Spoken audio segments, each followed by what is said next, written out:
नमस्कार शेतकरी मित्रांनो. कांदा पीक हे 40 ते 45 दिवसाचे झाल्यानंतर शेतकऱ्यांसमोर मुख्य समस्या निर्माण होते, ती म्हणजे कांदा पिकाचा कंद न पोचणे व कांद्याची साईज व्यवस्थित न होणे. तर या समस्येवर कशाप्रकारे उपाययोजना कराव्यात व कोणती फवारणी घ्यावी, हे आज आपण या व्हिडिओच्या माध्यमातून पाहणार आहोत. कांदा पिकामध्ये कंद पोचण्यासाठी योग्य वेळी योग्य फवारणी करणे खूप महत्त्वाचे असते. कांदा लागवडीनंतर सुमारे 40 ते 45 दिवसांनी कंद तयार होण्याची प्रक्रिया सुरू होत असते.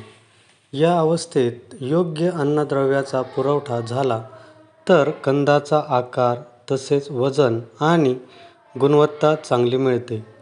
चुकीचे खत व्यवस्थापन केल्यास म्हणजेच नत्राचा जास्त प्रमाणात वापर झाल्यास पातीची वाढ जास्त होते आणि कंद लहान राहतो. मग अशा परिस्थितीत कंद मोठा आणि जड कसा करावा, हा मोठा प्रश्न शेतकऱ्यांसमोर पडत असतो. परिणामी कांद्याचा कंद लहान राहतोय, उत्पादन कमी मिळते. या कारणांमुळे शेतकरी चिंतित असतो. परंतु याचे कारण काय? तर चुकीचे खत व्यवस्थापन तसेच योग्य वेळी योग्य अन्नद्रव्य न दिल्यास कांद्याची वाढ थांबते. मग आता यावर उपाय काय? कोणती फवारणी घ्यावी? तर कंद वाढीसाठी पोटॅशियम अत्यंत महत्त्वाचे असते. यासाठी 40 ते 45 दिवसानंतर 13-0-45 या विद्राव्य खताची 45 ते 100 ग्रॅम प्रति 15 लिटर पाण्यात मिसळून फवारणी करावी. यामुळे कंदाचा आकार व वजन सुधारते. याचसोबत कंद तयार होत असताना कांदा फुटतो व जोड कांदे तयार होतात. तर यासाठी 13-0-45 सोबतच आपण बोरॉन 15 ते 20 ग्रॅम तसेच चिलेटेड कॅल्शियम 15 ग्रॅम प्रति 15 लिटर पंपासाठी प्रमाण घ्यावे. यामुळे कांदा फुगवण होण्यास व कांद्याचा रंग व चकाकी वाढते व वजन देखील वाढण्यास मदत होते.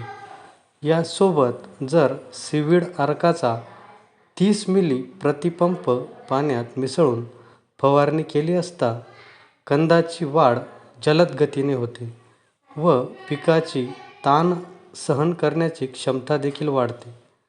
जर तुम्ही फवारणीनंतर 15 दिवसांनी निरीक्षण केले असता कंदाचा आकार तसेच वजन वाढलेले दिसून येते. याचसोबत कीटकनाशक म्हणून थ्रिप्सचा नियंत्रणासाठी आपण या औषधांचा वापर करू शकतो. कारण थ्रिप्स कांदा पिकाचे मोठ्या प्रमाणावर नुकसान करत असतात.